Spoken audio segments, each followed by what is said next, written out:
Coucou mes petits loups, je fais cette vidéo parce que j'ai des amis qui n'arrivent pas à comprendre que la pensée crée notre vie. Donc je me dis que je vais essayer de suivre le déroulement de ce que j'ai vécu. Donc j'ai commencé dans un premier temps à me dire que nous n'étions pas les seuls êtres humains dans la galaxie. Ça me paraissait impossible, je ne voyais pas pourquoi il n'y aurait que nous. Et partant de ce délire-là, je me suis dit qu'il y avait des êtres qui étaient moins évolués que nous, bien sûr, parce que nous quand même, hein. Et puis il y en a qui sont beaucoup plus évolués que nous aussi. Et je me suis dit que si ces êtres vivants qui étaient beaucoup plus évolués que nous pouvaient vivre sur une planète merveilleuse, dans un amour inconditionnel, en pleine sécurité, sans aucun problème. Et j'ai commencé à délirer, je me suis dit, bon ben voilà, personne ne le sait, ça se passe dans ma tête et ça me fait du bien, donc c'est ok. Et j'ai vu qu'au bout d'un moment, j'avais vachement changé, j'étais beaucoup plus sereine, beaucoup plus équilibrée. Voilà, je suis rentrée comme ça dans le développement personnel et spirituel. Et puis bah, j'ai découvert que la science, en fait, le disait déjà depuis fort longtemps, que nos pensées créaient notre vie, qu'on pose notre regard sur quelque chose, et ça crée une pensée, et cette pensée bah, nous dirige en fait dans notre vie. Alors, je ne sais pas trop comment vous expliquer ça autrement, à part prendre mon cas concret. Moi, j'ai eu un traumatisme et suite à ça, je me suis complètement enfermée, je me suis créé une carapace. Plus rien ne pouvait m'atteindre, plus rien ne pouvait me toucher, comme ça je ne souffrirais plus. Mais ça a duré 18 ans. Donc au bout d'un moment, mon corps, il n'en pouvait plus. Et il s'est exprimé. Mais je voulais pas l'entendre, il n'y avait rien à faire. Donc il n'y avait qu'un truc qui rentrait, c'était la peur. Il tapait comme ça et il me foutait des trouilles pas possibles, des phobies même, hein. Et j'ai eu, je sais même pas, je crois que je les ai jamais comptées, mais on va dire peut-être une dizaine, peut-être plus de phobies. Je pouvais plus passer sous un tunnel sans pleurer, je ne pouvais plus aller dans les lieux publics, je pouvais plus aller dans Paris, je pouvais plus prendre l'ascenseur, enfin, ça devenait complètement débile, mais j'étais tellement dans cette carapace, la Robocop, que bah, j'entendais rien, je voyais rien, j'avançais comme ça. Et puis un jour, déclic. J'ai vu toutes ces peurs. Je me suis dit, mais oh là là, qu'est-ce qui se passe? Ça ne ressemble absolument pas à la Sylvie que je connais. Qu'est-ce que ce Robocop fait là dans ma vie? Et j'ai commencé à avoir toutes les peurs, hein. Et en fait, pour moi, je ne voyais pas parce que j'avais toujours des excuses pour les enrubanner dans un beau papier doré. Et là, je me dis, oh là là, mais si je fais pas ça, c'est parce que j'ai peur de ça. Je refuse ça parce que j'ai peur de ça. On ne peut pas vivre comme ça. C'était vraiment de la survivance. C'était pas vivre ça. Et puis peu de temps avant, j'avais arrêté de fumer. Et je fumais beaucoup. J'avais déjà arrêté auparavant. Et puis j'avais pas réussi, j'avais repris. Et là, j'avais vraiment arrêté avec facilité. Et j'ai découvert suite à ça que j'avais une super volonté. Donc je me suis dit, bah, la volonté peut me faire sortir de toutes mes peurs. Alors je me suis donné un an, parce que je suis un peu feignasse, hein, moi je veux pas trop me bousculer. Donc je me suis donné un an pour sortir de ces peurs.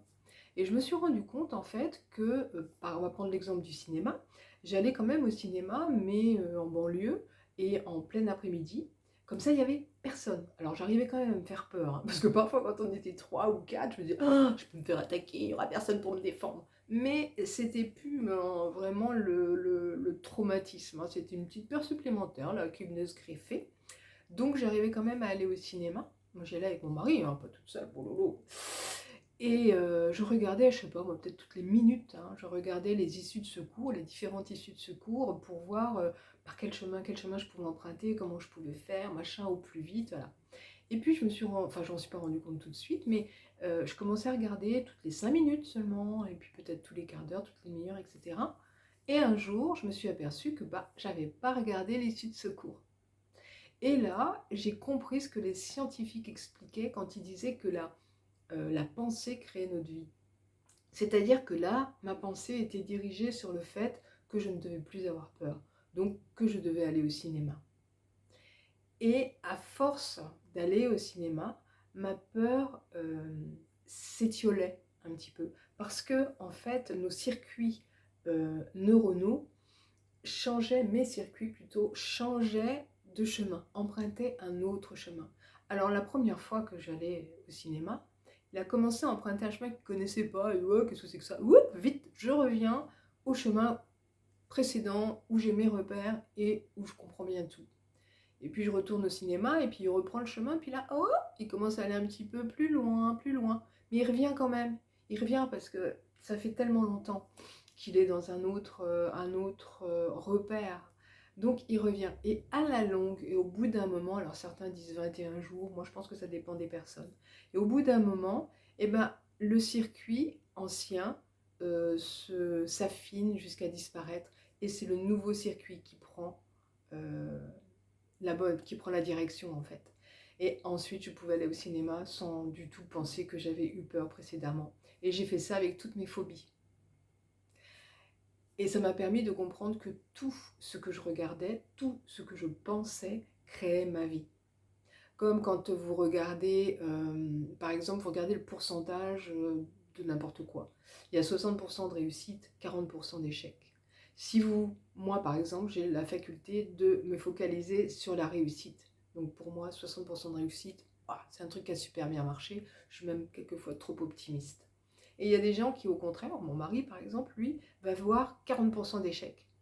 Et pour lui, c'est quelque chose qui n'a pas marché, parce qu'il y a 40% d'échecs. Et en fait, finalement, c'est pas vraiment le chiffre qui compte là-dedans, hein, c'est le terme. Moi, je me branche sur la réussite, lui se branche sur l'échec. Et on a deux vérités complètement différentes.